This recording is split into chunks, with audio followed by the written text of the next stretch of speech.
if you look at the next slide for our team as well, up on the right-hand corner, I've got the hub in the middle, which is the individual. In the right-hand corner, I've got, third-party cookies. And today, those third-party cookies provide 72 to 75% of all identity data. So just imagine a world where in a few short months, the third-party cookie goes away. Where are you going to source your identity information? What are you seeing in terms of your practice at BDO with respect to third-party cookie deprecation? And is it coming up more often as people think about, their identity workflows and how to fill that gap that's going to be created when this thing goes away? Yeah, it's no question that it's coming up. And again, I think that cookies have sort of a good and bad connotation. There's this, oh, they're following me. Right. Well, no, not necessarily. We're trying to improve things, but I think there's largely been a misunderstanding. But more importantly, I think there's now been a regulatory compliance with GDPR and all these other things we talked about. We have a dedicated practice, obviously, in how we manage data and how we, sort of facilitate that. But I think, again, to your point, that now digital identity and as you're saying here, digital rights management in terms of who I am, what I consume, what I want, but also what I don't want. There's a bit of profiling that goes around. There may be conditions in terms of my personality, my sentiment, my behavior, what I choose to do, what I don't want to do, but what I don't necessarily exhibit online that I don't want to be bothered with. And these are conditions that go within, and I love your graphic here about this sort of digital identity scoring, is people are saying, look, not everybody is the same, even though they may fit all the check boxes. Yeah. It may be the proportion of what they want to do and what they don't want to do that does provide the personalization and sort of the customer experience and journey that everybody uniquely wants to have, but won't necessarily tell us that. So there's a lot of conversation when we talk about, customer journey and the customer experience and conversion of that experience into revenue, which really this is what this is all about. Because if we're not able to generate any sort of forward opportunity here in terms of revenue, this is all a hobby, at the end of the day.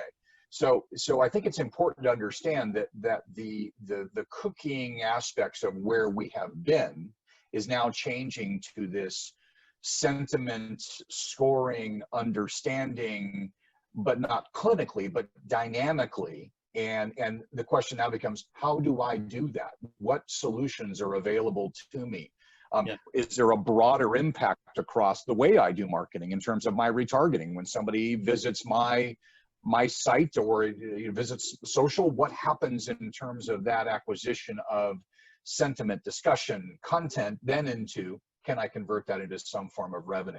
So this is, I love your graphic here, because in many cases, this sets up the discussion of where people are saying, how do I do that? I get what has changed, but tell me what to do about it in terms of going forward, as well as the impact areas beyond just the identity element, now devices and the other things. And we have a slide we put in here in the deck that obviously talks about that original slide in terms of all of the, there we go, this sort of idea of, with all these industries I work with, okay, great.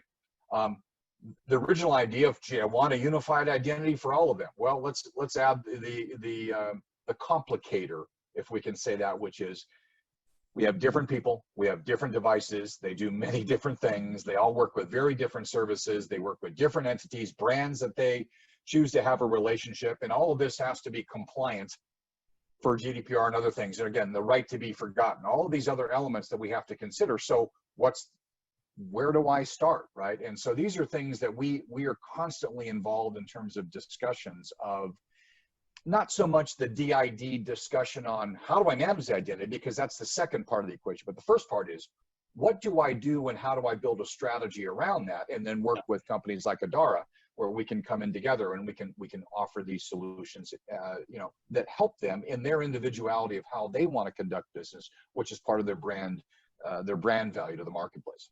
Yeah, it's interesting, Robert. I'm old enough to remember I was at a company when Y2K was going to be a thing.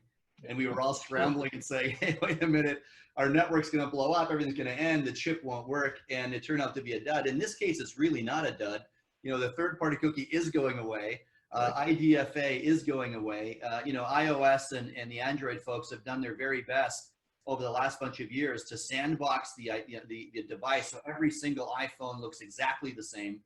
And so as you talk about it, you're exactly right. As I think about this juxtaposition of personalization, security, and those things I care about, I've really got to work hard today to replace the ID coming from the device, the identity information coming from the cookie. But that payload was rich. Think of most digital marketers for years, the benefit they've got from cross-site tracking.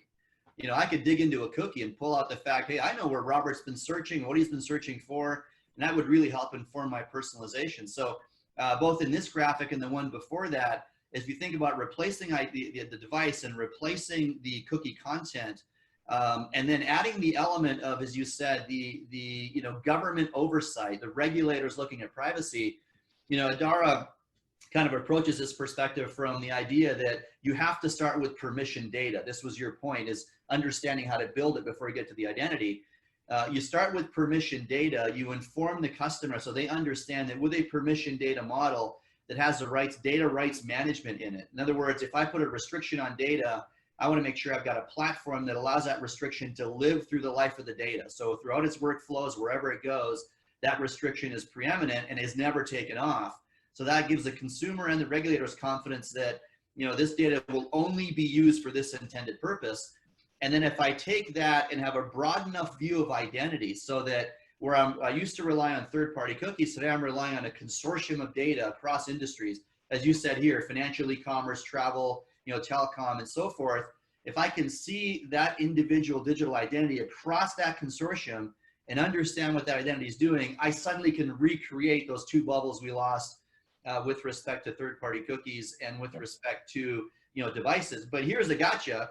Unlike Y2K, this isn't going to go away. And I think your practice will benefit from this. ADARA's clients, we're working very hard to get them ready for this transition, because there will come a day when the switch will be flipped, and your workflows that relied on cookie payload information are not going to go away. And it's going to leave a lot of folks looking to personalize experiences for people kind of in a quandary.